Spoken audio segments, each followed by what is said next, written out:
Baik, Assalamualaikum warahmatullahi wabarakatuh. Alhamdulillah, alhamdulillahirrahmanirrahim, assalatu wassalamu ala rasulillah alaihi wasallam.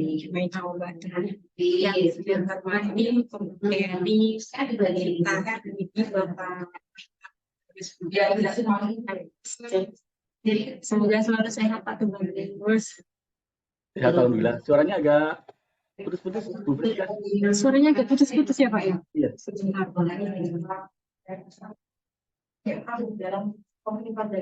Oke, semoga jauh lebih baik. Nah, untuk Bapak dan Ibu yang masih ada di kelas, di Zoom ya, Bu Nelly, Bu Samiati, Bu Ocun, Pak Budi, Bu Kiki. Nah, ada juga teman-teman S1 di sini, Bapak. Nah, hari ini teman-teman kita berdiskusi dengan narasumber kita yang luar biasa mengenai metode penelitian kuantitatif. Sedikit saya bacakan CV-nya terlebih dahulu dari pemateri kita, dosen ilmu kita yang luar biasa ini. Namanya Bapak Dr. Tubagus Pamungkas, SSI, MSc. Kalau mau follow Instagramnya Bapak dan Ibu serta teman-teman bisa follow di Tubagus Pamungkas _2020.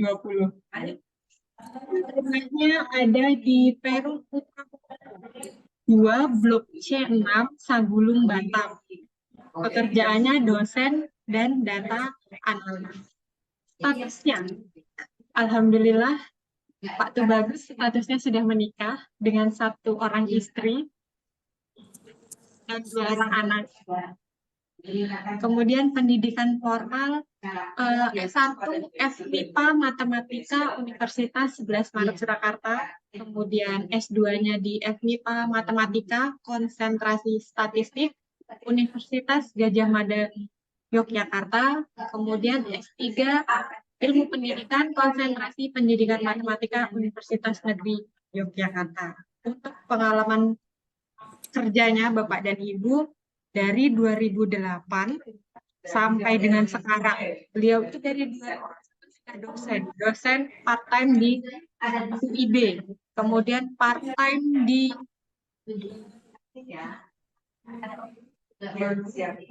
FTI UAD Yogyakarta, kemudian part-time di STIA AAN Notokusumo Yogyakarta, kemudian Sentor Bimbel Primagama Yogyakarta, sempat juga di Politeknik Negeri Batam, kemudian menjadi dosen juga di Batam Tourism Politeknik dari 2012 sampai dengan sekarang menjadi dosen tetap di Unrika Batam.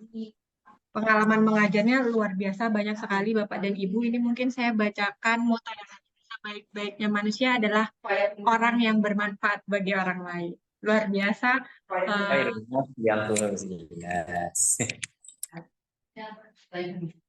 Dosen tamu kita hari ini pemateri yang sangat luar biasa, kemudian pengalamannya juga luar biasa. Silahkan nanti Bapak dan Ibu serta adik-adik yang S1 ketika memang penelitiannya menggunakan metode penelitian kuantitatif, hari ini kita hadirkan pakarnya, silahkan disimak, kemudian disiapkan pertanyaannya, kita sharing, kita diskusi dengan Pak Tubagus.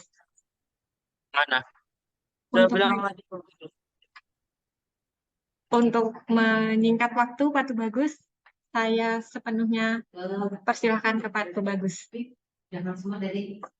Baik, terima kasih Bu Priska dari Prodi Pendidikan IPA Pasca Sarjana Universitas Muhammadiyah Metro Lampung, dan juga yang sudah mengaktifkan video ada Ibu Samiati, Ibu Nelly Wisdayana, Ibu Sukmana, kemudian Bapak Budianto, dan juga teman-teman semuanya, mahasiswa Pasca dan juga mahasiswa S1 Pendidikan IPA.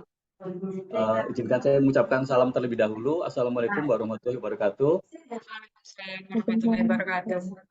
Baik, perkenalkan saya Tubagus dari Batam, gitu. Jadi saya sengaja menggunakan backgroundnya adalah salah satu ikonnya kota Batam. Itu adalah jembatan Barelang yang menghubungkan 3 buah pulau dalam satu jembatan, yaitu jembatan Barelang atau singkatan dari Batam, Rempang Galang yang kemarin sempat sedikit viral ya. Pulau Galang itu jembatannya tuh dari Batam. Dari Batam kalau mau menuju Pulau Galang menggunakan jembatan tersebut, satu-satunya yang digunakan untuk bisa mengakses wilayah Pulau Galang. Baik, terkait dari kita, ini sudah siang atau masih pagi? Siang ya. Siang hari ini kita akan Menuju diskusi siang. terkait dengan penelitian kuantitatif. Jadi izinkan saya untuk share screen terlebih dahulu. Izin share screen, Bu Priska. Monggo Pak Tuh Bagus.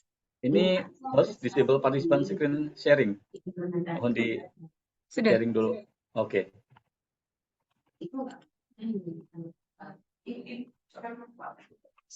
Oke, terkait dari materi kita di pagi hari ini. Bisa disimak ya? Bisa nampak terkait dari PowerPoint-nya dan suara saya juga terdengar dengan jelas? Jelas Pak Penelitian Tuh. kuantitatif banyak sekali digunakan dalam lingkup baik itu riset yang merupakan tugas akhir mahasiswa maupun riset-riset di luar bidang pendidikan di lingkup kampus begitu. Jadi dalam dunia nyata kemudian institusi di luar kampus pun seperti lembaga pemerintah dan lain sebagainya banyak menggunakan riset berbasis dari penelitian kuantitatif. Oke. Ini selamat datang, kita akan diskusi tentang penelitian kuantitatif yang kita berharap bisa mendapatkan input dan output yang terbaik terkait dengan penjelajahan angka dan juga fakta seputar penelitian ini, dan kita akan mulai berpetualang, berdiskusi terkait dengan kuantitatif. Jadi sebelum kita masuk ke penelitian kuantitatif, tentu saja kita akan lebih mendalami dulu apa sih sebenarnya penelitian kuantitatif. Jadi mungkin Bapak, Ibu, dan juga adik-adik, ini merupakan salah satu metode penelitian. Kenapa saya mengatakan salah satu? Karena di luar kuantitatif ada yang namanya kualitatif, ada juga perpaduan antara kuanti dengan kuali, atau yang sering juga disebut sebagai penelitian campuran atau mixed method. Dan di penelitian kuantitatif ini kita akan banyak menggunakan angka-angka dan juga statistik dan statistika. Ini adalah dua hal yang berbeda ya, kita bicara tentang statistik dan statistika. Jadi kalau misalkan kita mau kuliah, kalau kuliahnya statistika, jangan bilang statistik, karena kuliah statistika. Jadi antara statistik dengan statistika adalah dua hal yang berbeda, meskipun beririsan begitu ya. Di sini kita akan melakukan analisa dari bagaimana cara kita melakukan pengumpulan data, kemudian sampai dengan kita bisa memberikan sebuah analisis terhadap data tersebut, dan endingnya kita bisa memberikan sebuah kesimpulan. Dan biasanya setelah kita sudah mendapatkan sebuah kesimpulan, langkah yang terakhir adalah kita bisa melakukan sebuah keputusan begitu. Ada keputusan terakhir, keputusan kita ambil dari sebuah kesimpulan. Sebagai contoh dalam dunia penerbangan, ketika ada sifatnya kuantitatif yang dianalisis, ada sebuah kesimpulan misalkan. Kesimpulan misalkan kita akan memprediksikan pesawat ini landing di suatu bandara dengan estimasi jarak terbangnya 2 jam, kemudian di bandara tujuan diprediksikan 2 jam ke depan akan terjadi hujan lebat. Nah, terkait dari analisa data tersebut, kemudian kesimpulannya akan terjadi hujan lebat, maka ada sebuah keputusan yang diambil. Keputusannya bisa jadi salah satunya adalah pesawatnya ditunda dulu keberangkatan. Jadi ketika sudah ada sebuah kesimpulan, dilanjutkan dengan adanya sebuah keputusan dari si pemegang kebijakan. Dan dalam hal ini, penelitian di bidang pendidikan juga harapannya selain kesimpulan yang bisa diberikan sebagai bentuk kontribusi, harapannya ada sebuah keputusan juga di sana yang endingnya bisa memberikan sebuah kebijakan. Dan penelitian ini juga sudah pasti melakukan pendekatan secara ilmiah dengan menjawab pertanyaan penelitian atau mungkin rumusan masalah, karena ini sangat penting kaitannya dengan hubungan antar variabel. Jadi variabel yang kita akan lakukan analisis atau yang akan kita teliti. Oke, let's kita mulai terkait dengan mengapa penelitian kuantitatif menarik. Oke, sebagian besar orang tertarik dengan penelitian kuantitatif, meskipun juga sebagian juga merasakan cukup nyaman dengan penelitian yang sifatnya kualitatif, namun di penelitian yang sifatnya kuantitatif di sini, ini menawarkan kekuatan prediktif yang kuat. Jadi kita bisa mengatakan ada sebuah proyeksi, sesuatu hal yang belum terjadi, ke depannya yang bisa dilakukan dengan analisis kuantitatif. Sebagai contoh mungkin teman-teman, Bapak Ibu, mahasiswa sudah pernah melakukan sebuah olah data yang sederhana. Misalkan analisa regresi. Analisa regresi. Katakanlah untuk mengukur variabel independen dengan dependen. Sebagai contoh, misalkan independennya adalah tentang motivasi belajar IPA, misalkan. Motivasi belajar IPA. Kemudian dependennya misalkan adalah hasil nilai ujian IPA, misalkan. Jadi kita bisa selain kita bisa melihat hubungan antara motivasi belajar IPA dengan hasil nilai ujian IPA, kita juga bisa melakukan prediksi. Dengan persamaan yang kita miliki, yang tentu saja persamaannya sudah kita uji, sudah kita lewati dengan uji asumsi, dengan uji-uji yang lain, kita bisa melakukan prediksi sebagai contoh misalkan, oh ada siswa baru nih, ada siswa baru, kita lihat terkait dengan motivasinya. Salah satu untuk mengukur motivasi adalah dengan mengisi sebuah instrumen. Siswa tersebut melakukan pengisian instrumen, kemudian dari motivasi kita bisa melihat skornya, dari skor itu kita bisa memprediksi. Kalau yang motivasinya sekian, kita bisa memprediksi nanti hasil nilai ujian IPA-nya kita bisa memprediksi persekitaran nilainya antara sekian sampai dengan sekian. Jadi itu sebagai salah satu gambaran kenapa penelitian kuantitatif ini menawarkan kekuatan prediktif yang kuat. Kemudian dengan menggunakan angka, kemudian dan juga statistik, kita dapat membuat prediksi yang lebih akurat tentang fenomena yang akan kita teliti, dan selain itu juga memungkinkan kita untuk bisa mengidentifikasi tren dan juga pola yang mungkin tidak terlihat secara langsung. Contohnya misalkan begini, kalau misalkan kita ingin melihat pola tertentu gitu ya, katakanlah pola harian, tren harian. Di sebuah mall mungkin, karena Bapak Ibu mahasiswa saya yakin semuanya suka jalan-jalan ke mall. Kalau kita lihat ke mall, ada sebuah pola yang bisa kita lihat, polanya biasanya sifatnya adalah mingguan. Jadi pengunjung mall kalau kita perhatikan akan nampak ramai dan juga padat biasanya di akhir pekan, Sabtu dan Minggu. Kalau kita teliti ini ada sebuah tren, jadi nantinya kalau misalkan kita tampilkan dalam bentuk grafik, nanti grafik ini akan melalui sebuah peningkatan atau mungkin melalui sebuah titik puncak di akhir pekan, Sabtu Minggu. Kemudian nanti polanya akan turun lagi di hari Senin, Selasa, Rabu, dan seterusnya, naik lagi di Sabtu Minggu. Dan itu akan polanya berulang-berulang seperti itu. Jadi selain kekuatan prediktif, kita juga bisa melakukan identifikasi tren. Di dunia pendidikan juga bisa kita melakukan sebuah identifikasi tren. Sebagai contoh misalkan, kita akan melakukan prediksi di tahun-tahun yang akan datang, kalau kita mengelola sebuah sekolah atau mungkin yayasan, saat sekarang ini jumlah siswa kita sekian. Kemudian kita melihat data di masa lampau di tahun 2022, 2021, 2020, dan seterusnya. Perjalanan data yang kita miliki terkait dengan jumlah siswa misalkan. Terkait dengan jumlah siswa yang kita miliki. Nah, kita bisa melakukan sebuah prediksi, katakanlah di 10 tahun yang akan datang, prediksi dari jumlah siswa yang akan kita miliki berapa. Nah, kalau kita sudah menentukan hasil dari prediksi, ada sebuah kesimpulan yang kita bisa ambil di situ. Mungkin pemangku kebijakan dalam hal ini adalah bagian dari yayasan bisa mengambil sebuah keputusan. Sebagai contoh, misalkan, oh ternyata akan terjadi banyak sekali siswa kita di tahun 2000, katakanlah 27. 4 tahun lagi akan terjadi siswa yang sangat banyak misalkan. Jadi langkah apa yang harus kita lakukan dari sekarang?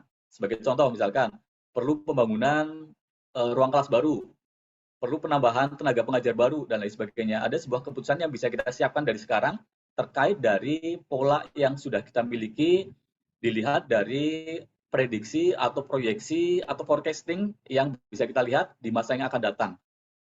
Oke, contoh-contoh penelitian kuantitatif, dan kita berbagai topik menarik ini bisa kita tarik dari kacamata kuantitatif atau dari kacamata angka-angka yang kemudian kita bisa lakukan analisis.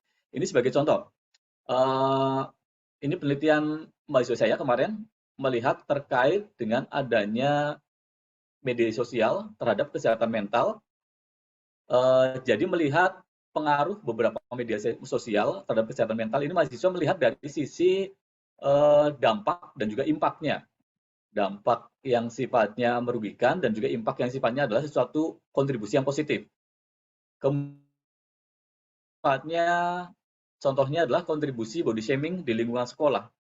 Tanpa kita sadari mungkin kalau kita berada di sekolah, ada teman-teman atau mungkin murid-murid kita yang tanpa mereka sadari melakukan body shaming terhadap temannya. Kemudian kita coba lihat body shaming tersebut dilihat kaitannya terhadap kepercayaan diri seorang siswa, self-confidence-nya. Apakah ada sebuah pengaruh? Apakah pengaruhnya terlalu kuat? Ataukah mungkin tidak punya pengaruh dan lain sebagainya? Kita bisa lakukan analisis. Kemudian terkait antara pendidikan dan penghasilan. Oke, mungkin bisa jadi begini maksudnya.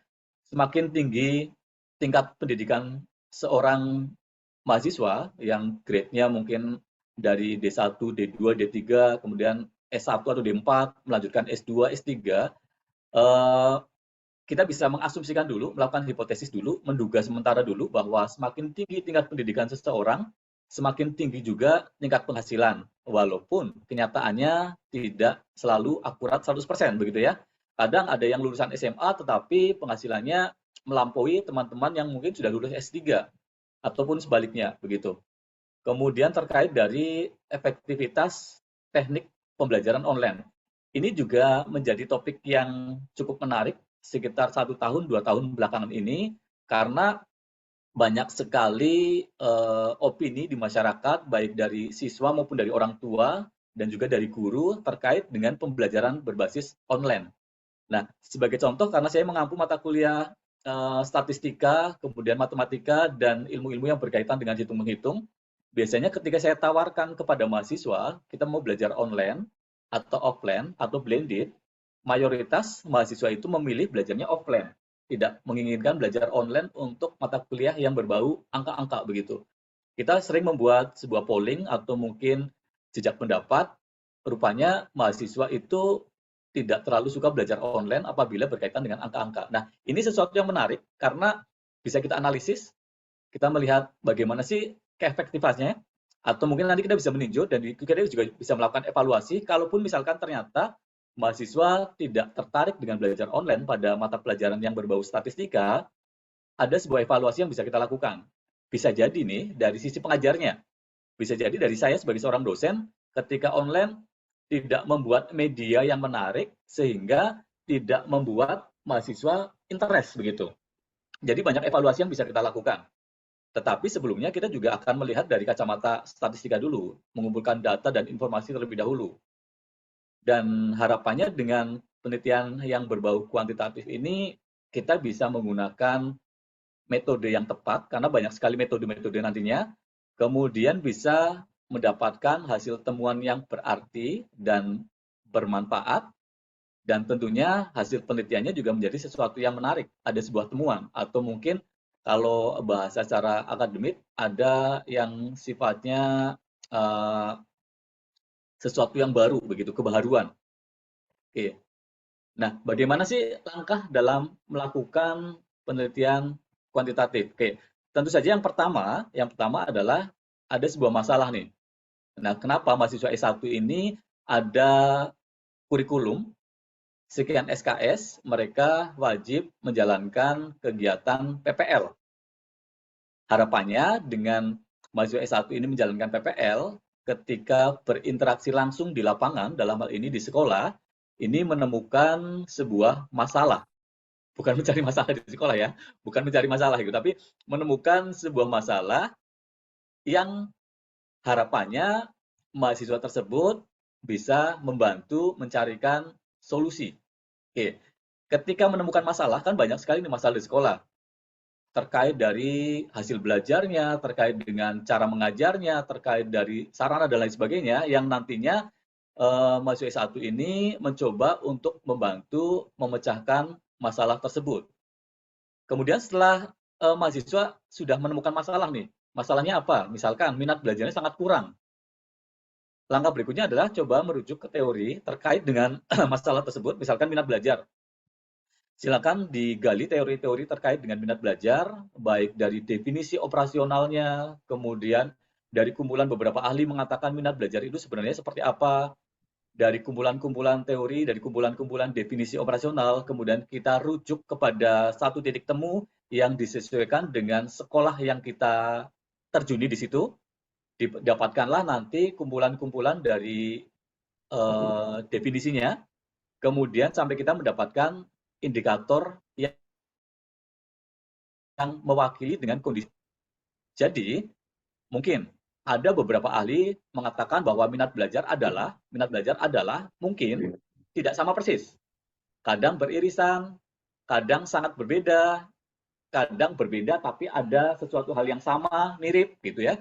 Nah, nanti kita ambil definisi operasional dari ahli-ahli tersebut terkait dari masalah yang kita temukan, misalkan tadi minat belajar, sampai kita dapatkan indikator yang sesuai. Jadi kita sampai menemukan sampai di titik bahwa minat belajar adalah titik-titik, kemudian seseorang dinyatakan memiliki minat belajar yang baik apabila 1, 2, 3 sebagai indikator. Jadi kalau ada siswa di sekolah sudah memenuhi indikator-indikator tersebut, kita bisa mengatakan bahwa seorang siswa tersebut memiliki minat belajar. Nanti langkah berikutnya kita bisa melakukan gradasi lagi. Apakah minat belajarnya sangat tinggi kah? Ataukah tinggi? Atau mungkin sedang? Dan seterusnya. Jadi ada sebuah gradasi yang kita bisa mencari informasi melalui kuantitatif. Salah satunya adalah dengan kategorisasi. Dan biasanya kalau kategorisasi ini banyak teman-teman kita merujuk kepada teori kategorisasi secara hipotetik. Kan ada dua nih, secara hipotetik, secara empirik. Kalau secara hipotetik ini sumber yang banyak dirujuk adalah milik dari Pak Azwar, psikologi UGM. Kemudian kita juga bisa merujuk dari secara empirik juga bisa. Setelah kita menemukan teori-teori yang kita rasakan mendukung, kemudian langkah berikutnya mungkin kita menentukan instrumen, kita membuat instrumen kita validasi dan seterusnya. Berikutnya adalah kita menentukan hipotesis atau dugaan sementara. Nah, kita mulai belajar menduga-duga nih. Hipotesis ini kan dugaan sementara kita. Nanti ada bahasa H0HA atau H0H1. Dan biasanya adalah terkait dengan H0 ini adalah kalimat yang negatif. Sebagai contoh misalkan, tidak signifikan kalimat negatifnya. Nanti HA-nya kalimat yang positif, signifikan gitu. Kemudian setelah sudah proses 1, 2, 3, selanjutnya adalah kita mengumpulkan data. Data kita kumpulkan di lapangan, kita mencari informasi, kemudian berikutnya data yang sudah terkumpul, kita lakukan sebuah analisis. Nah, dari analisis tersebut, akhirnya kita bisa menentukan sebuah interpretasi atau sebuah kesimpulan. Dan dari kesimpulan tersebut, harapannya nanti bisa menjadi sebuah kontribusi bagi sekolah. Misalkan nih, Anda sudah masalahnya terkait dengan minat belajar, kemudian Anda kaitkan dengan variabel yang lain. Rupanya ada sebuah temuan yang Anda dapatkan, kemudian temuan tersebut Anda sampaikan kepada pihak sekolah. Terkait dari minat belajar, rupanya nanti akan ada langkah strategi bagaimana caranya untuk meningkatkan minat belajar. Mungkin ada poin-poin yang Anda bisa sampaikan. Harapannya dari situ, ketika sudah dilakukan analisis terkait dengan minat belajar, pihak sekolah bisa melakukan langkah terkait dari keputusan. Oke, ini langkah-langkah dalam melakukan penelitian kuantitatif. Oke, nah bagaimana sih mengumpulkan data kuantitatif? Ini ada beberapa langkah yang bisa kita ambil. Yang pertama adalah kuesioner. Jadi selain kuesioner ini ada juga pengamatan yang sifatnya langsung. Tadi mahasiswa yang menjalankan PPL di sekolah ini mereka mengamati secara langsung kondisi siswa baik di kelas maupun di luar kelas, masih di dalam lingkungan sekolah. Kemudian terkait dari data yang dikumpulkan ada juga informasi data yang sekunder. Karena mahasiswa PPL kan waktunya terbatas nih. Waktunya terbatas, ada beberapa kampus yang menggunakan standar 3 bulan, 4 bulan, sehingga ada batas khusus menyebabkan mahasiswa tersebut tidak bisa mendapatkan informasi yang sangat banyak begitu ya.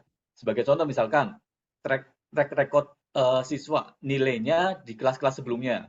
Karena mahasiswa tersebut hadir pada saat siswa tersebut sudah berada di kelas 9 misalkan, sehingga kondisi di kelas 8 dan kelas 7 mahasiswa tersebut nggak bisa memantau. Namun bisa dibantu dengan penggunaan data yang sifatnya sekunder. Nilai mungkin bisa ditanyakan kepada guru pamong atau wali kelas atau mungkin guru yang mengajar pelajaran tersebut gitu. Atau mungkin informasi lain yang sifatnya bisa diminta atau diakses ke bagian TU sekolah misalkan. Jadi selain data primer, pengamatan langsung, kita melihat kondisi secara langsung, ini juga ada data sekunder yang bisa kita gali informasinya melalui pihak-pihak di sekolah. Kemudian harapannya dengan metode yang tepat, ini bisa memberikan data yang valid dan reliable. Nah, kalau kita mengatakan valid, berarti kan dikaitkan dengan ketepatan. Datanya harus tepat nih. Memang tujuannya benar-benar menilai kondisi siswa tersebut.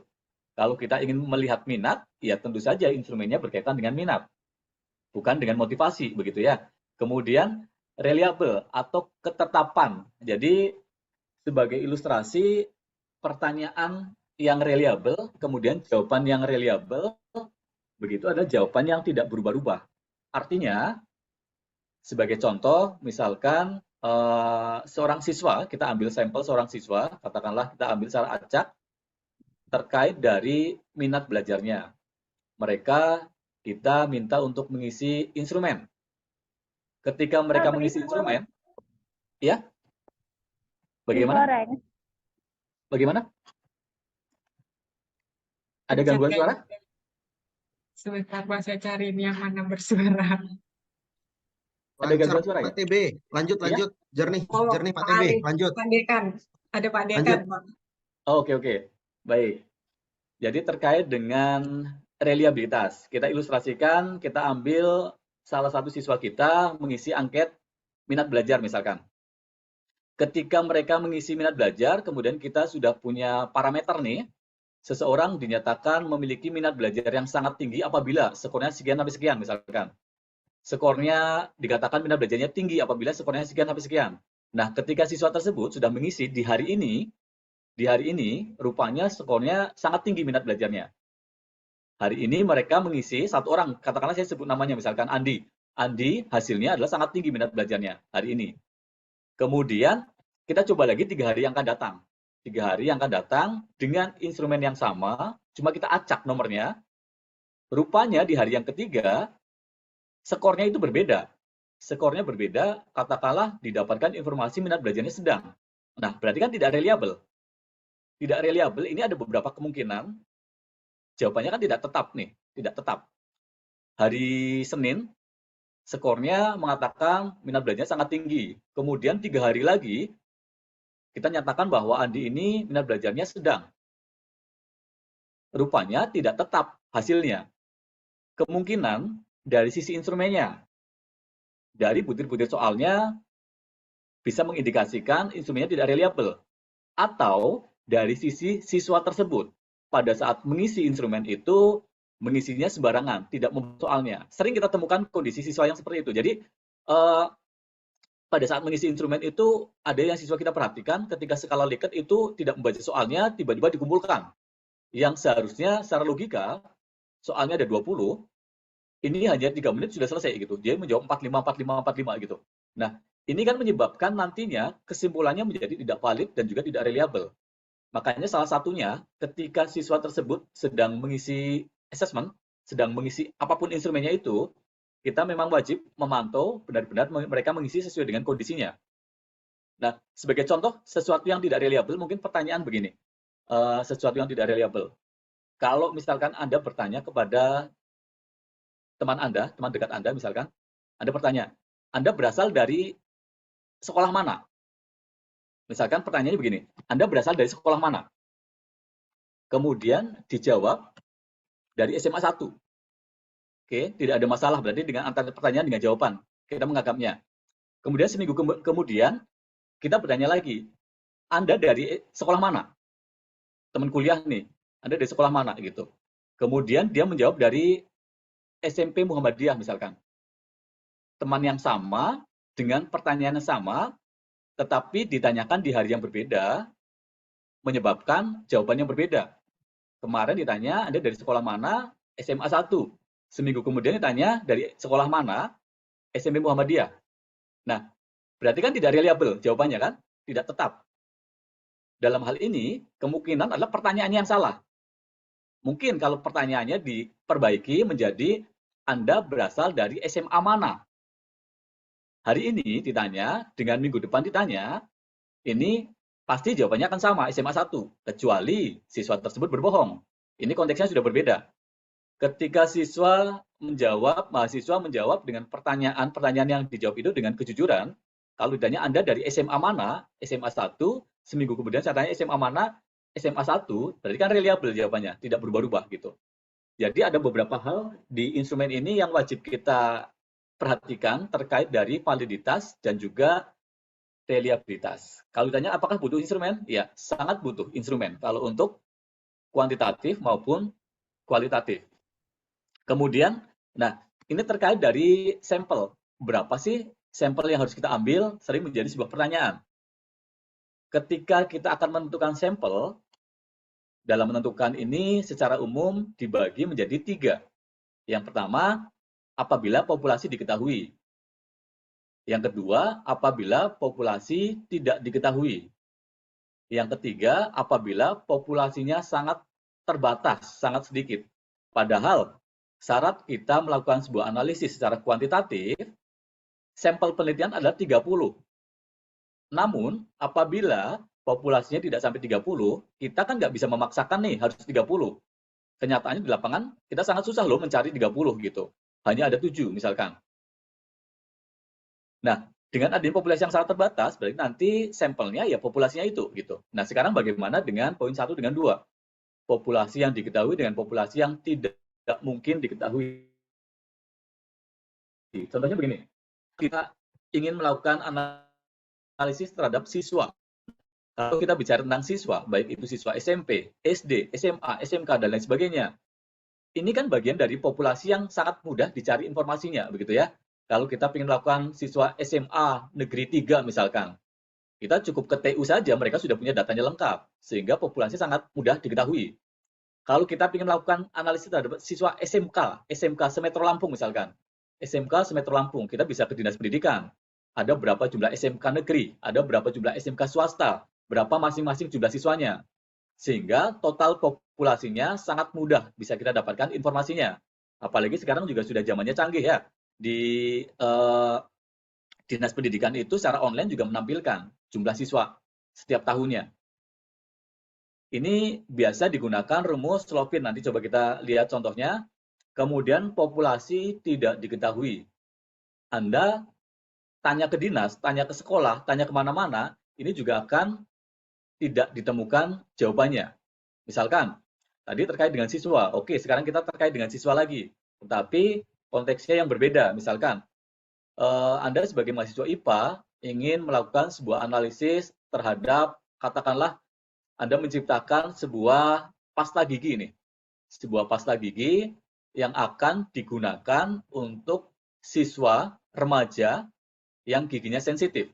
Jadi siswa remaja yang giginya sensitif. Jadi target Anda adalah siswa SMP dengan SMA, SMK, SMP, SMA, SMK gitu. Target Anda usia remaja, kemudian akan diuji cobakan pasta gigi Anda yang tujuannya untuk gigi sensitif.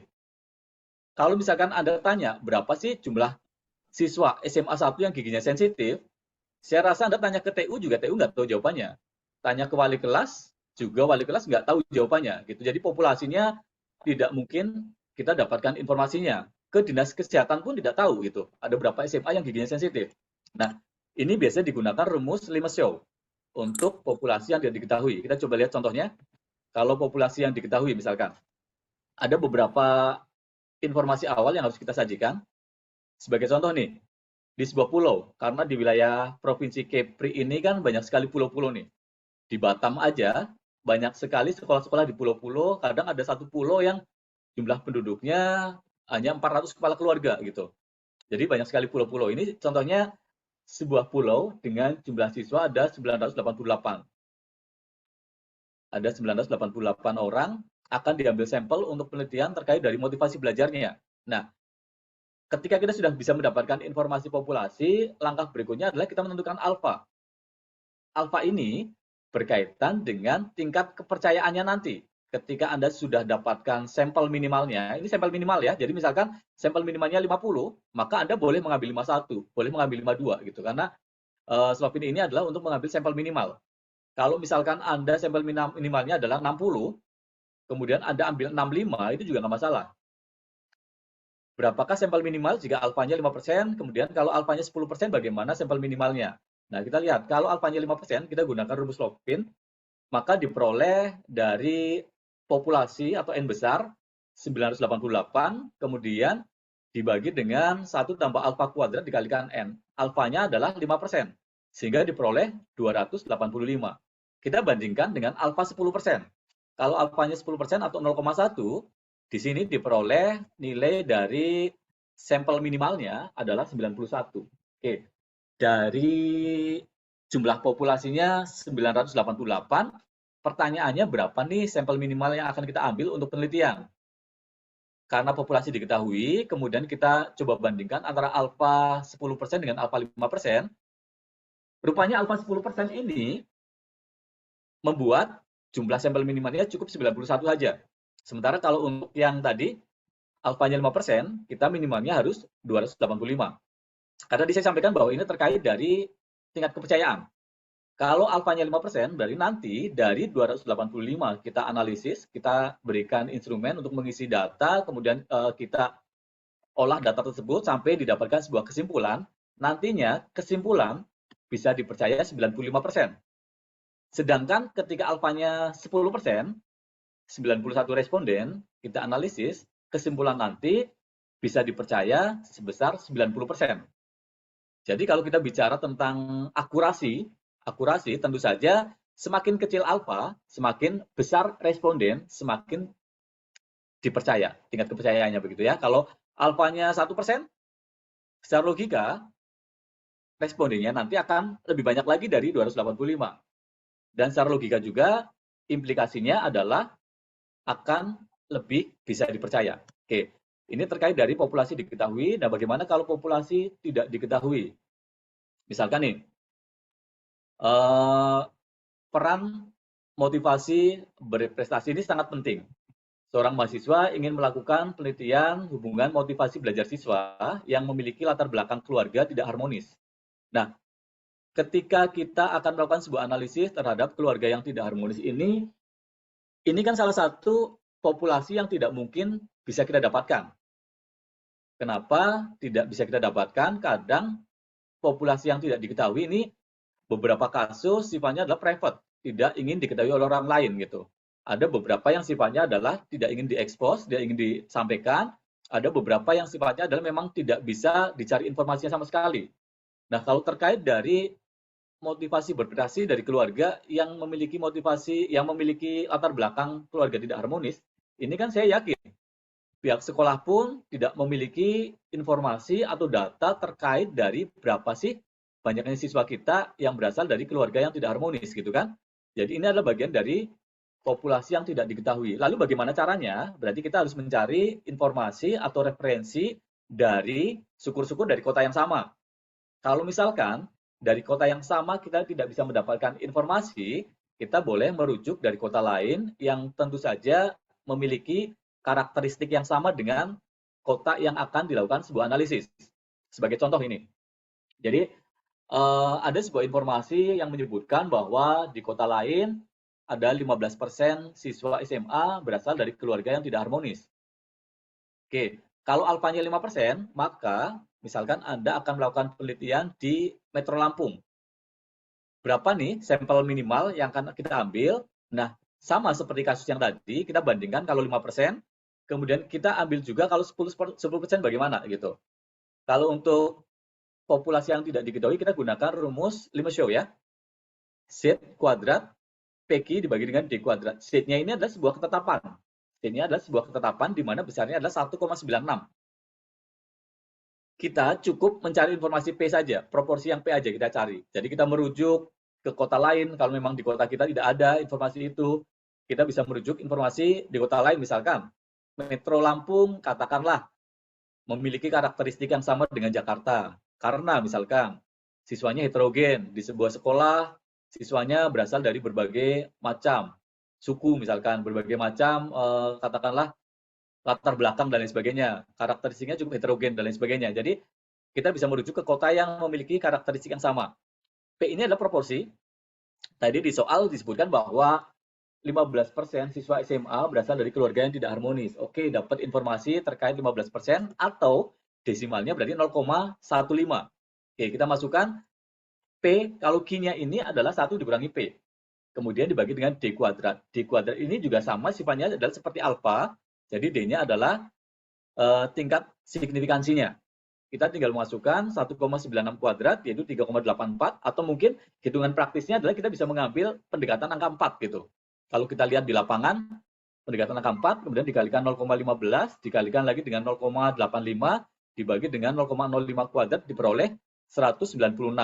Sehingga kita bisa mencari informasi dari 196 responden, dalam hal ini siswa SMA yang memiliki karakteristik atau memiliki kondisi keluarga kurang harmonis. Mungkin salah satu caranya dengan snowball throwing ya, karena kalau kita mencari katakanlah 196 kan agak susah nih di sebuah sekolah gitu kan, atau mungkin dari beberapa sekolah.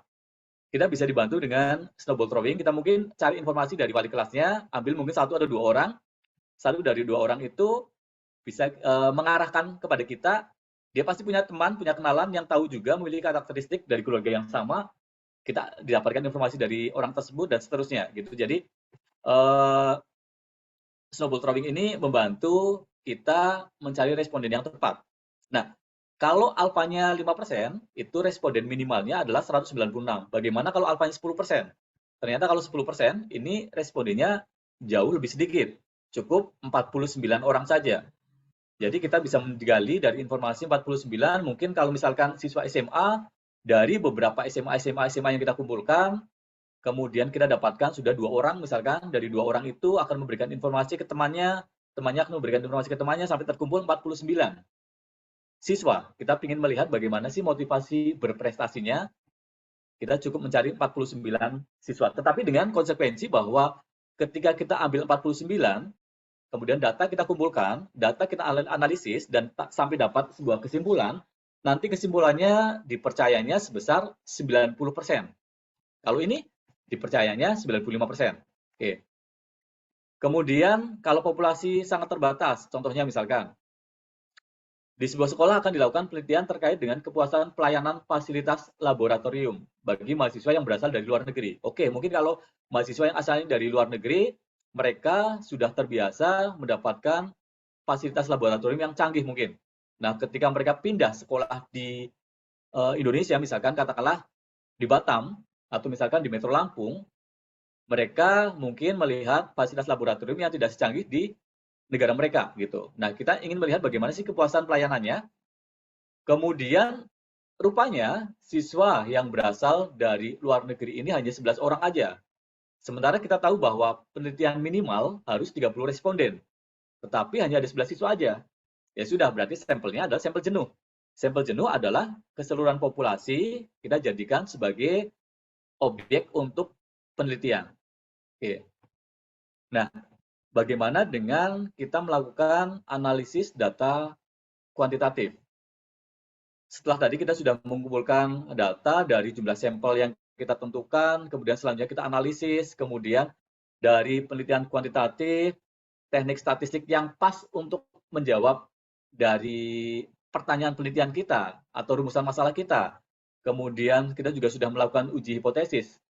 Sebagai contoh ini analisisnya. Nah, dengan penggunaan teknik ini diharapkan bisa memberikan kesimpulan yang mendasar dari data yang sudah kita miliki. Nah, kita lihat teknik analisa apa saja yang akan kita gunakan, tapi sebelumnya kita lihat dulu ilustrasi ini. Nanti mungkin teman-teman boleh memberikan pendapatnya ya. Ada sebuah contoh kasus nih. Ada sebuah contoh kasus. Contoh kasusnya adalah terdapat 2 kelas yang akan kita analisis, akan dianalisis nih, hasil belajar IPA-nya. pada siswa kelas 9. Nah, kita sudah menghubungi guru pamong atau mungkin kita sebagai mahasiswa PPL sudah mendapatkan informasi bahwa kelas 9A dan kelas 9B yang kita analisis, kelas A dan B masing-masing jumlah siswanya sama-sama 30 orang. KKM di sekolah tersebut 75. Kemudian Anda mendapatkan informasi dari statistik deskriptif ini, nilai pelajaran IPA kelas A rata-ratanya 82, kemudian kelas B rata-ratanya 78. Sekarang coba teman-teman berikan pendapat terhadap kondisi kelas A dan kelas B tersebut. Gimana pendapatnya?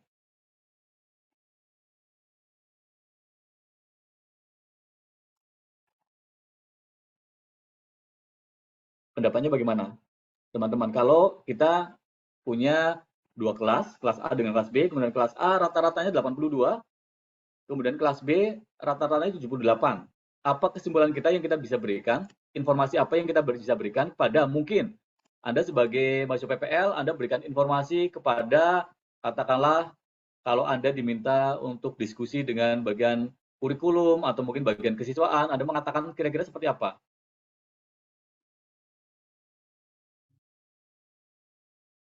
Boleh silakan. Mbak, Mas, Bapak, Ibu. Silakan Pak Budi atau siapa ini? Bu Nelly.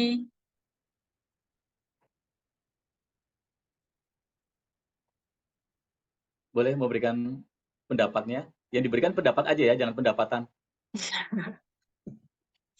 Kalau pendapatan kita yang minta ke Pak Bagus ini kayaknya. Aman itu. Bunda Sri ini mungkin, monggo silakan. Pendapatnya apa nih? Atau Pak Arif Rahman Atibi. Oh boleh, Pak Arif. Apa kabar Pak Arif? Sehat Pak Arif? Mana Pak Arif ini? Alhamdulillah sehat Pak TB. Sehat ya? Iya, makin Ikan cerah bakar aja ikan. itu foto di depan jembatan Barelang itu. Iya. Tahu ya kalau ini jembatan Barelang? Tahu Pak Mana sudah ini? terkenal apalagi iklan bintang iklannya Pak TB jembatan Barelang itu terkenal itu. Iya. Mana mahasiswa Pak Arif nih? Boleh mahasiswa Pak Arif memberikan pendapatnya kepada kita terkait dari kondisi dua kelas tersebut? Nah, Ayo Mbak Ucun. iya. Mbak Rifki? Gimana pendapat Mbak Rifki? Mbak Fatmi?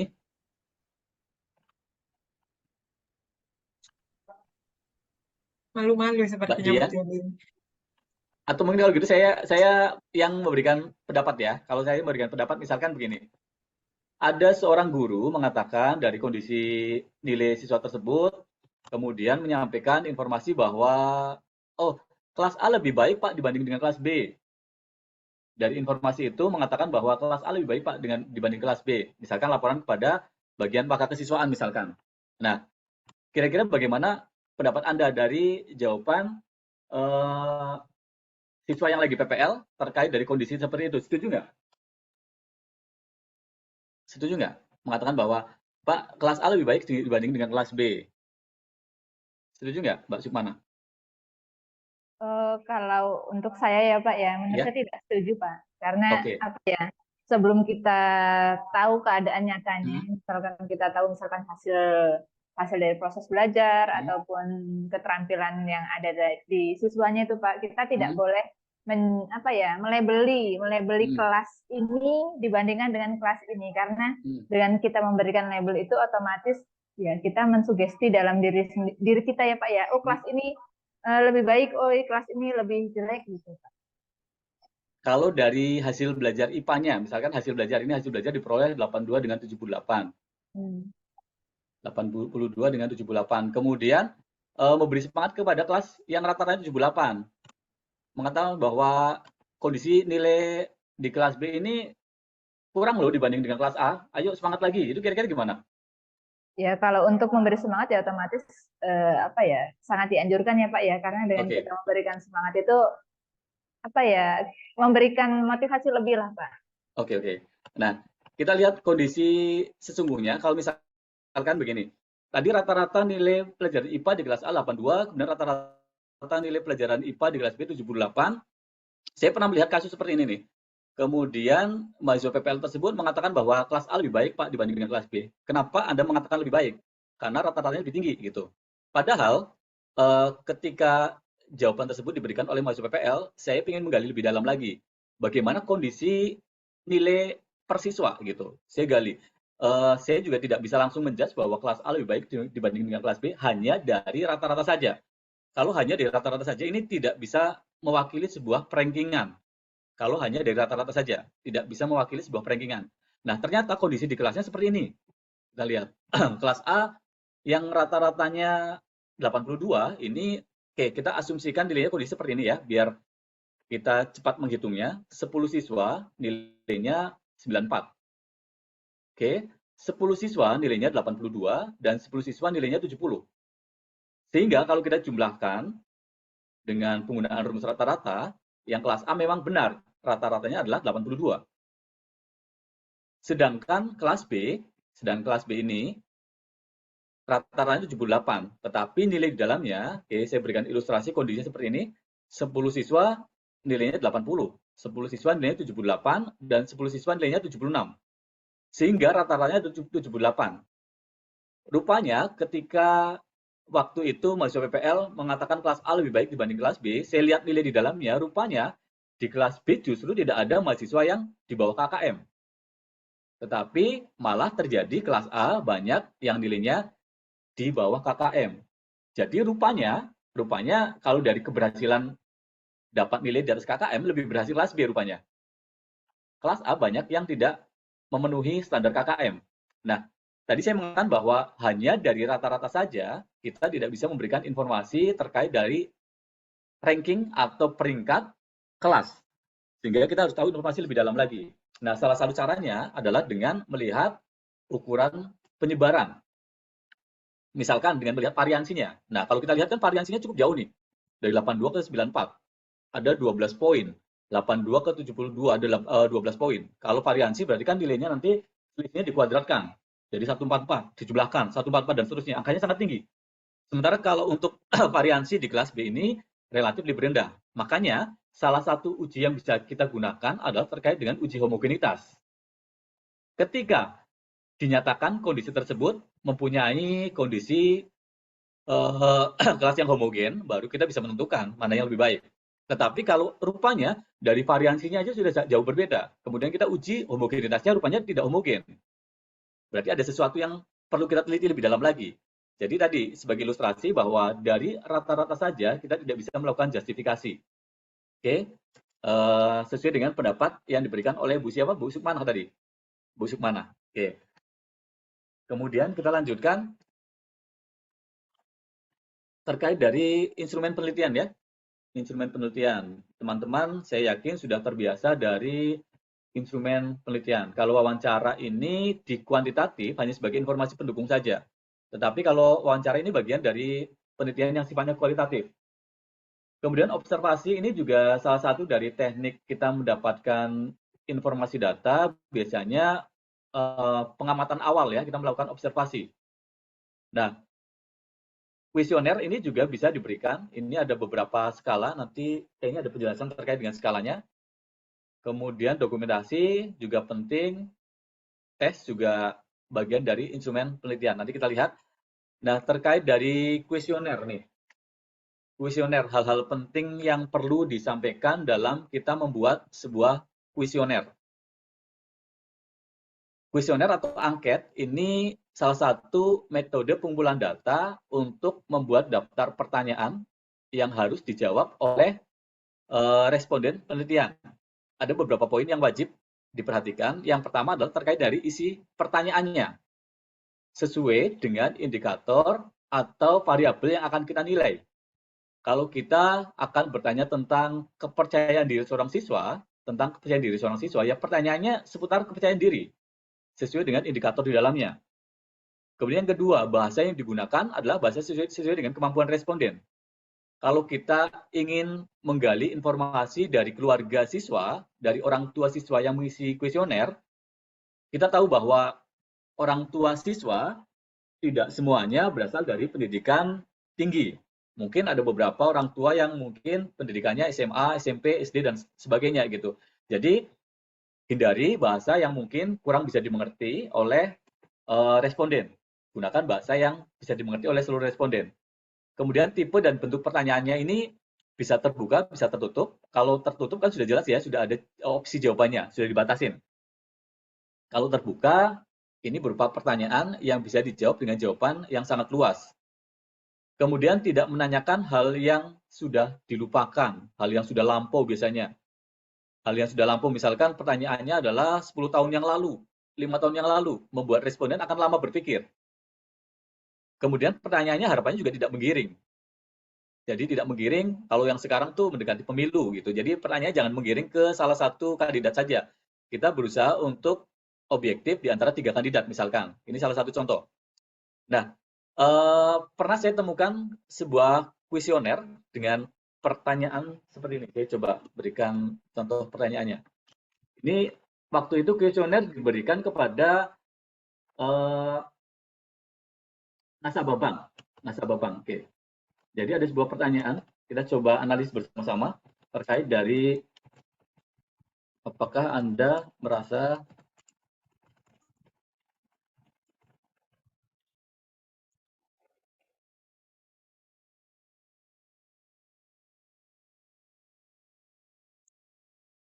misalkan,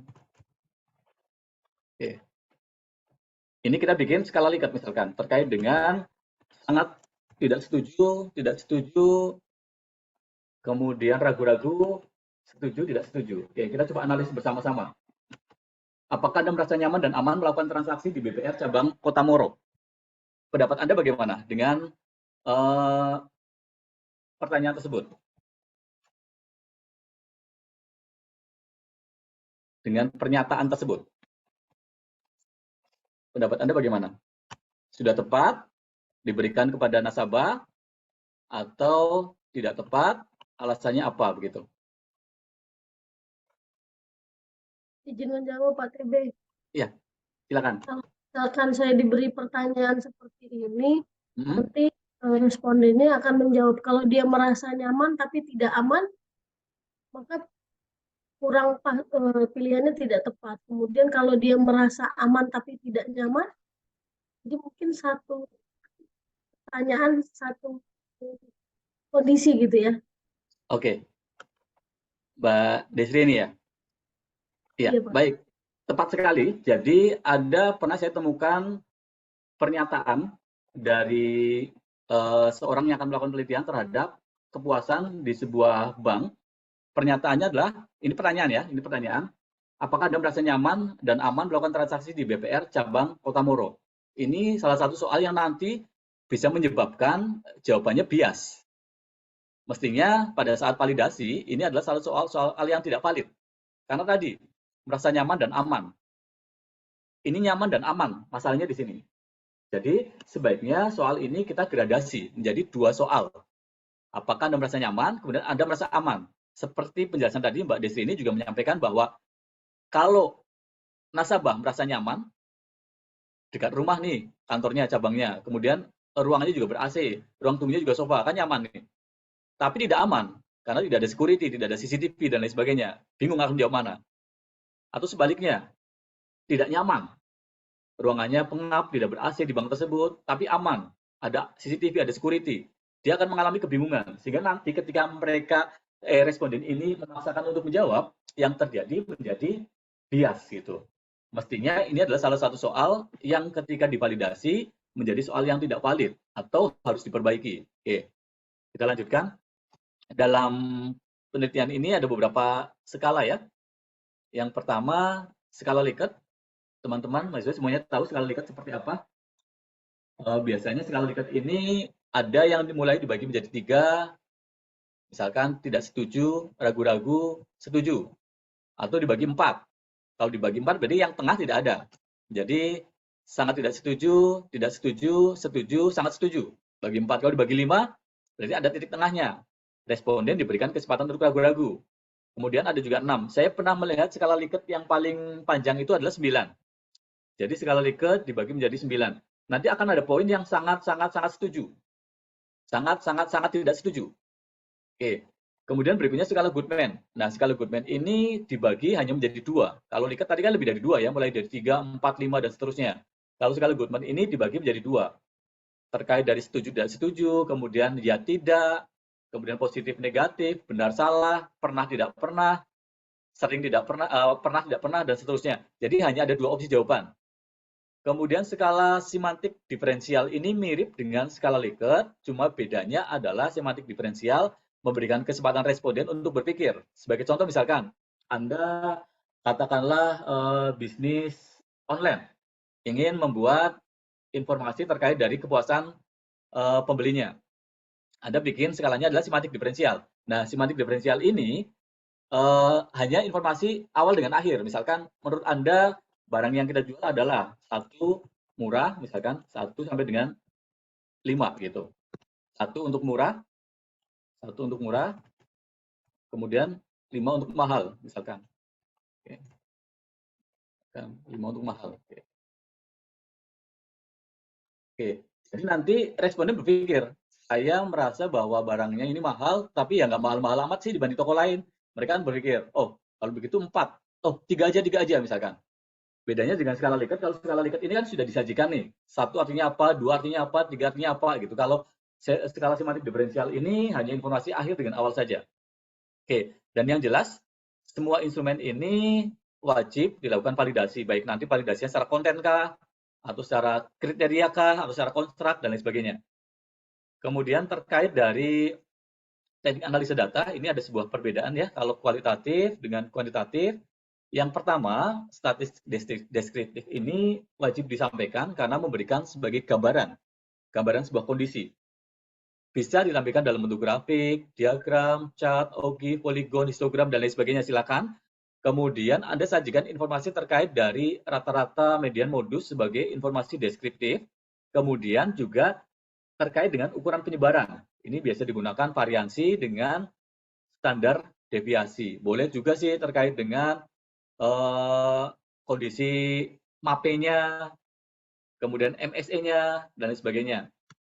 MAPE itu terkait dari mean, absolute, persentil, kemudian kalau MSE terkait dengan mean square error, dan lain sebagainya. Kemudian berikutnya, dalam membuat sebuah hipotesis, ini tidak lepas dari, tidak bisa mungkin gini, maksudnya, sebuah hipotesis berpotensi kita melakukan sebuah kesalahan. Kalau misalkan kita dalam melakukan hipotesis, sudah menerima H0 nih, H0 kita terima, ternyata H0 memang benar, berarti memang kesimpulan kita benar. Tetapi kalau kita sudah terlanjur menerima H0, rupanya H0 salah, berarti kita sudah melakukan sebuah kesalahan. Namanya kesalahan tipe 2. Sedangkan kalau H0-nya ditolak, yang kita terima adalah HA-nya. HA-nya kita terima, H0-nya kita tolak. Kalau H0-nya salah, kan sudah ditolak nih, kan sudah benar. Tetapi H0-nya sudah ditolak, rupanya H0-nya benar. Kita berarti melakukan sebuah kesalahan. Namanya kesalahan tipe 1, begitu. Nah, ini uji dalam statistika penelitian kuantitatif, baik dari statistika inferensi. Inferensi ini lebih cenderung dikenal dengan sampai dengan menentukan kesimpulan dan juga keputusan. Kemudian statistika parametrik ini mempunyai asumsi-asumsi atau parameter yang wajib dipenuhi. Sebagai contoh regresi. Analisa regresi ini kan masuk dalam statistik parametrik karena ada asumsi yang harus dipenuhi. Kalau regresi linear berarti datanya terdistribusi linear. Kemudian syaratnya distribusi residualnya harus normal. Kemudian terkait dari no autokorelasi dan lain sebagainya. Jadi ada parameter-parameter yang harus dipenuhi. Sedangkan kalau ini contohnya dari regresi. Tapi ada juga regresi semi parametrik. Berarti perpaduan antara yang parametrik dengan non parametrik. Kalau non parametrik ini tidak ada parameter yang wajib dipenuhi. Biasanya sifat datanya adalah nominal ordinal. Walaupun nanti bisa dipadu-padankan antara nominal dengan interval misalkan. Antara nominal dengan rasio di mix and match gitu. Tapi tetap melibatkan yang nominal ordinal.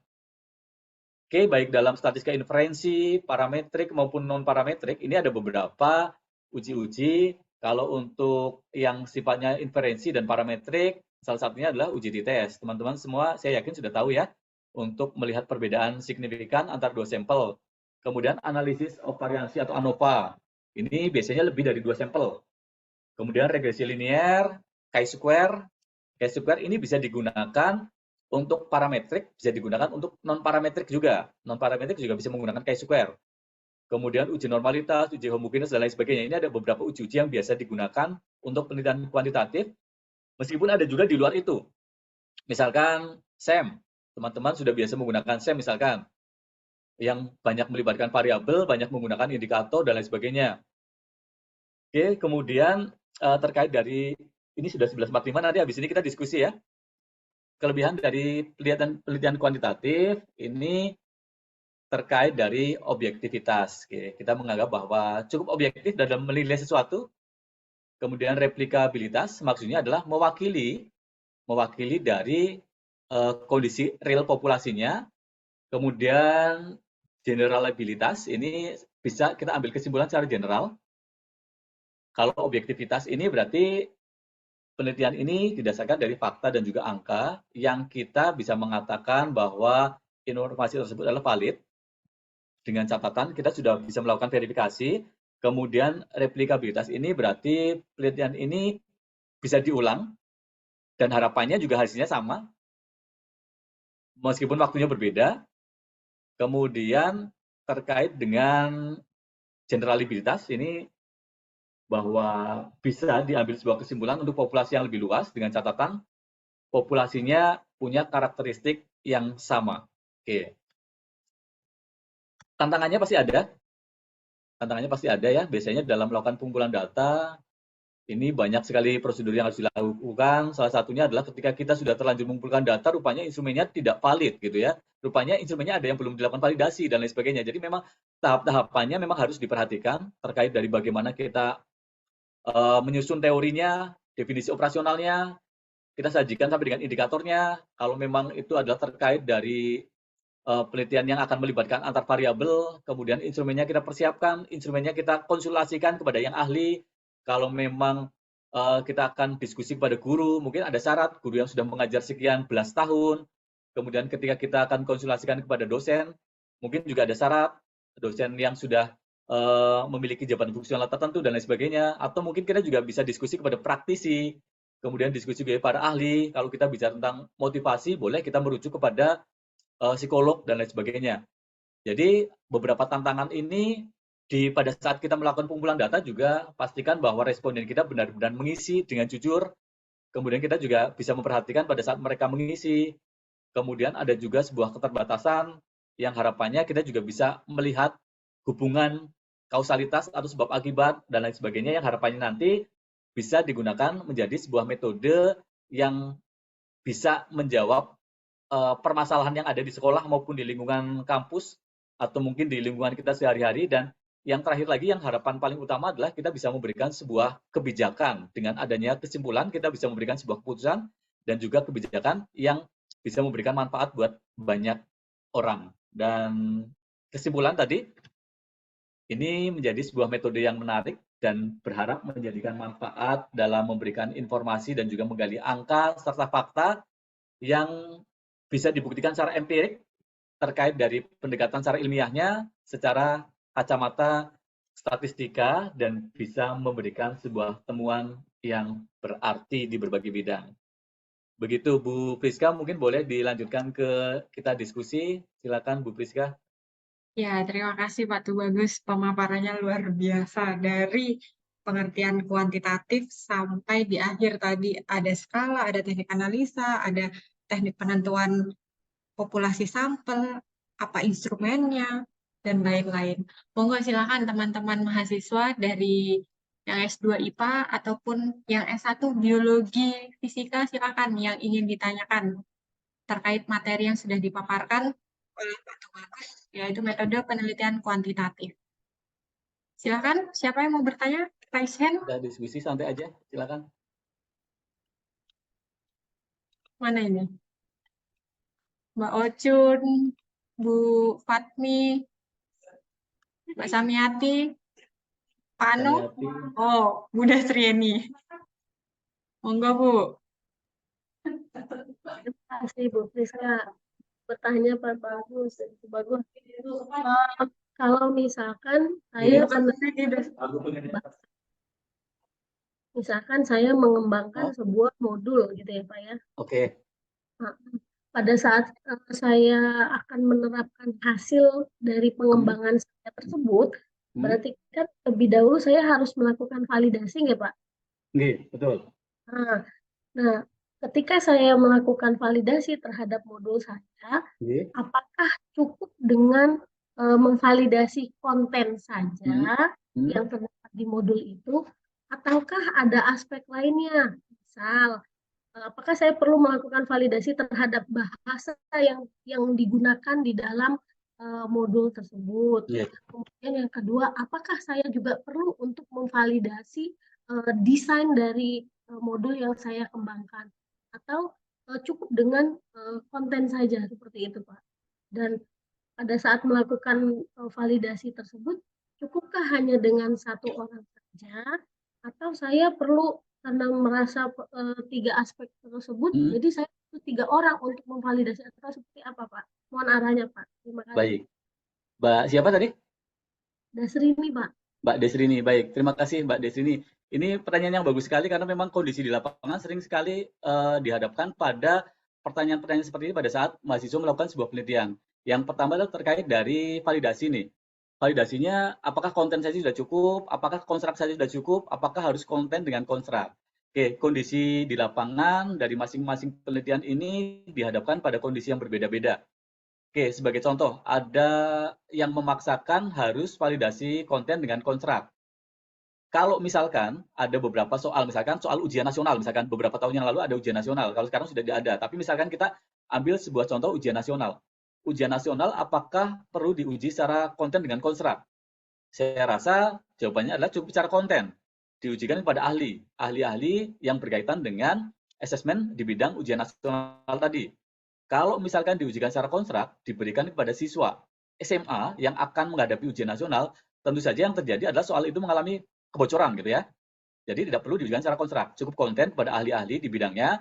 Kemudian apakah soal ini sudah sesuai dengan indikator untuk menilai indikator 1, 2, 3 dan lain sebagainya. Jadi cukup secara konten saja kalau kondisi terkait dengan soal ujian nasional. Nah, terkait dari modul Mbak Desrini yang hadapkan tadi, memang selengkapnya apabila memungkinkan secara konten dengan konstruk bisa dilakukan keduanya. Kadang ada kondisi tertentu, misalkan nih di Batam kita kesulitan mencari validator secara konten. Beberapa kasus cukup diujikan secara konstruk saja. Namun apabila sudah mendapatkan seorang validator atau seorang ahli yang bisa memberikan penilaian terhadap instrumen kita, terhadap modul kita yang sudah kita siapkan, kita bisa memberikan validasi secara konten dan juga secara konstruk. Kalau memang memungkinkan, keduanya bisa dilakukan. Dari sisi para ahli, kemudian dari sisi siswa. Jangan-jangan dari sisi siswa ini menganggap bahwa bahasanya terlalu tinggi, tidak bisa dimengerti misalkan. Jadi ada beberapa yang bisa kita lakukan evaluasi. Namun, mewakili dan tidak perlu diberikan kepada siswa, konten juga sudah cukup mewakili. Kalau pertanyaannya terkait dari validitas konten, diberikan kepada ahli satu aja apakah sudah cukup? Idealnya itu validator minimal berjumlah 3. Kalau berjumlah 3, kenapa berjumlahnya 3? Ganjil. Ini untuk menghindari misalkan begini, pada saat agak terputus ya urusan ya. Suara saya bisa didengar? Jelas Pak TB. Oke. Menghindari kalau misalkan validatornya ada 2. Validatornya ada 2. Kemudian terkait dari susunan bahasa misalkan. Validator 1 mengatakan valid, validator 2 mengatakan tidak valid. Nah, ini akan menjadi kesulitan buat kita menentukan kecenderungannya gitu. Beda dengan kalau validatornya berjumlah 3. Kalau berjumlah 3, 2 mengatakan valid, 1 mengatakan tidak valid, itu kita bisa cenderung kepada yang mayoritas. Tapi kalau jumlahnya genap, kemudian posisinya sama, kita akan kesulitan. Kemudian secara konten juga kita bisa tambahkan uji, namanya uji CFI, dan juga CVR, CVI dan CVR, Content Validity Index dan Content Validity Ratio. Kalau misalkan kondisinya kita ada beberapa validator yang terpaksa validatornya harus genap. misalkan 4 nih. Misalkan 4 validatornya, terpaksa harus 4 nih. Kalau nggak 4, kayaknya 5 kita juga susah mencari satu lagi siapa. Karena kita sudah mendapatkan 4, maka bisa kita gunakan tadi CFA dan CPR. Bagaimana content validity indeksnya? Indeksnya itu untuk melihat per item, kemudian rasio untuk melihat secara keseluruhan. Oh, ternyata kalau instrumen ini secara keseluruhan, modul yang saya buat secara keseluruhan dari penilaian 4 orang validator, karena nilai CPR-nya sekian, maka kita bisa mengatakan bahwa modul yang sudah kita siapkan ini valid. Begitu, Mbak Desriani. Bagaimana Jadi, Bu Yasriani? iya. Jadi sebaiknya dihindari kalau validatornya hanya satu begitu ya. Kalau memang kesulitan sekali gitu, tidak ada validator yang memenuhi syarat atau memenuhi kriteria, mungkin bisa diskusikan dengan Bu Priska. Bu Priska banyak sekali teman-teman atau channel yang bisa membantu menjadi validator begitu. Salah satunya adalah Bapak Dr. Tubagus, jadi nanti bisa diarahkan ke beliau. Iya. Teman-teman, kita banyak yang saat sekarang ini bisa membantu teman-teman untuk melakukan validasi. Jadi antar kita dari berbagai wilayah nih. Kemarin saya juga membantu validasi teman-teman dari Cirebon, kemudian dari Bandung dan lain sebagainya gitu. Sementara mahasiswa kita juga kita dibantu teman-teman dari kota lain begitu. Kemarin dibantu dari Padang, misalkan dari Pekanbaru begitu. Jadi saya harap nanti kalau pada saat teman-teman mahasiswa S1 maupun S2 misalkan nih kesulitan mencari validator, bisa dikomunikasikan, kita bisa memberikan referensi validator-validator yang tepat dengan instrumen, misalkan yang instrumen yang sudah Bapak Ibu atau teman-teman sudah siapkan begitu. Bu Priska. Ya, terima kasih Pak Tubagus atas kesediaannya mungkin ya nanti untuk teman-teman yang butuh validasi atau nanti tidak hanya validasi, mungkin ada konsultasi terkait dengan statistika, kemudian tentang kuantitatif mungkin bisa komunikasikan dengan Pak Tubagus, bisa diikuti akun Instagramnya @tubaguspamungkas_2020 atau ke emailnya @tubaguspamungkas. Emailnya tubaguspamungkas.2017@student.uny.ac.id. Iya, masih cinta dengan alma mater, jadi masih pakai email gitu. Dengan senang hati nanti apabila teman-teman misalkan mau diskusi terkait dari kuantitatif, analisa data apa yang cocok dan lain sebagainya, apakah karena jarang nih mahasiswa yang menggunakan non parametrik ya, padahal banyak kasus di lapangan yang menggunakan non parametrik gitu. Apakah Biasanya mungkin non dipaksakan parametrik yang Pak cocok? Tubagus. Gimana, Bu Priska? Biasanya dipaksakan. Ketika sudah bertemu dengan non parametrik, gimana caranya bisa parametrik gitu? Iya, betul. Kadang datanya ini sudah jelas-jelas ordinal misalkan, tapi dipaksakan gitu. Iya, kalau memang bisa menggunakan non parametrik silakan gitu. Kalau memang misalkan mau menggunakan parametrik dengan catatan tadi asumsinya harus terpenuhi begitu. Mungkin sambil menunggu ada pertanyaan atau tidak, saya mau ini Pak Tubagus tadi kan menggunakan alfa, contohnya untuk penghitungan sampel alfanya 5% dan 10%. Ada tidak ketentuan kapan kita menggunakan alfanya 5% dan 10%? Oke, terima kasih Bu Priska. Jadi ada beberapa kasus memang yang dihadapkan pada kita. Sebagai contoh kemarin saya membantu ada mahasiswa kedokteran yang ingin melakukan sebuah penelitian terkait dari penentuan alfanya berapa ini Pak idealnya gitu. Nah, kalau kita bicara di bidang medis kedokteran misalkan, ada obat yang akan digunakan sebagai penentu mana obat yang terbaik. Nah, kita sekarang saya bertanya kepada misalkan Anda ke dokter nih, ada dua tawaran, mau obat A atau obat B. Kalau obat A ini hasil riset menunjukkan 99 pasiennya sembuh. Misalkan Anda kena flu nih. Katakanlah kena flu, kemudian 99% orang menggunakan ini 2 hari sembuh. Kalau obat yang B, ini 90% sembuh. Pasti kita menentukan yang 99%, begitu kan? Logikanya kan? Nah, dari mahasiswa kedokteran tersebut, hasil diskusi kita untuk beberapa riset di bidang kedokteran, memang kita tentukan terkait dari jumlah respondennya, sebaiknya memang banyak. Karena ada banyak faktor yang akan kita bisa gali. Sehingga terkait dari alfanya, kita tentukan alfa sekecil mungkin ketika respondennya. Kalau alfanya 1% misalkan, kemarin saya juga menyarankan alfanya 1%, imbasnya adalah respondennya harus banyak. Misalkan kita ingin melihat nih resistensi insulin, kemudian terkait dengan kadar gula darah misalkan, kemudian ada tidaknya atau mungkin kadar kolesterol, LDL, HDL, low density, yang terkait dengan LDL, HDL itu high density terus kemudian beberapa kadar-kadar yang dimiliki dalam bidang kesehatan, kan semakin banyak responden akan semakin banyak informasi yang bisa digali kan. Jadi alfanya idealnya kalau di bidang kedokteran misalkan 1% atau mungkin maksimal 5%. Tapi misalkan kalau kedokterannya berkaitan dengan katakanlah penggunaan kacamata misalkan. Kalau kacamata kan bukan sesuatu yang sifatnya kayak semacam penyakit menular mungkin ya. Bukan sesuatu yang penyakit menular sehingga memang bisa diberikan keleluasaan, misalkan alfanya misalkan 5%, 10% gitu. Nah, di bidang pendidikan, alfa yang sering digunakan adalah 5%. Alfa yang sering digunakan di bidang pendidikan dan sosial 5%. Tetapi kemarin pada saat kondisi COVID itu banyak penelitian yang menggunakan alfa 10% di bidang pendidikan dipersilakan saja. Alasannya apa? Karena pada saat kondisi COVID kemarin, pandemi, alfanya 10% kan respondennya sedikit. Sehingga interaksi dengan siswanya juga semakin sedikit gitu. Meminimalisir adanya interaksi sehingga menentukan alfa ini juga banyak faktornya, salah satunya di bidang apa, kemudian yang kedua dalam kondisi seperti apa. Kalau misalkan dalam kondisi yang darurat memaksakan alfa 5%, respondennya sangat banyak, ya itu berisiko juga gitu kan. Lebih baik boleh ditoleransi 10% begitu, Bu Priska. Oke, terima kasih Pak Tubagus. Ini juga ternyata tadi mewakili pertanyaan dari Mbak Estika Prameswari terkait dengan signifikansi di bidang pendidikan. Sudah terjawab ya Mbak Estika. Yang lain ada lagi? Atau dirasa cukup?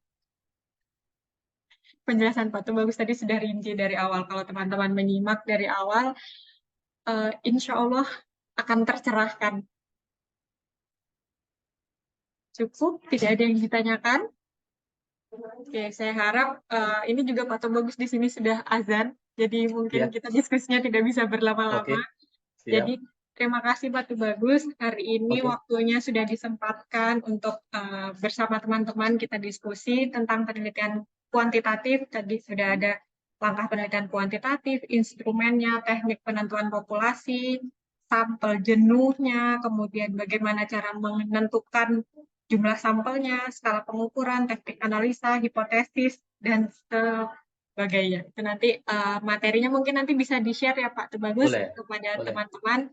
Semoga apa yang disampaikan hari ini bisa bermanfaat untuk teman-teman dan juga memberikan akses lagi, satu guru lagi yang hadir di tengah-tengah kita. Silahkan jalin silaturahminya dengan Pak Tubagus. Banyak ilmu, banyak pengetahuan yang bisa kita gali dari beliau. Insya Allah beliau ini sangat ramah tamah terhadap pertanyaan-pertanyaan dari teman-teman mahasiswa. Anggap sebagai kakak.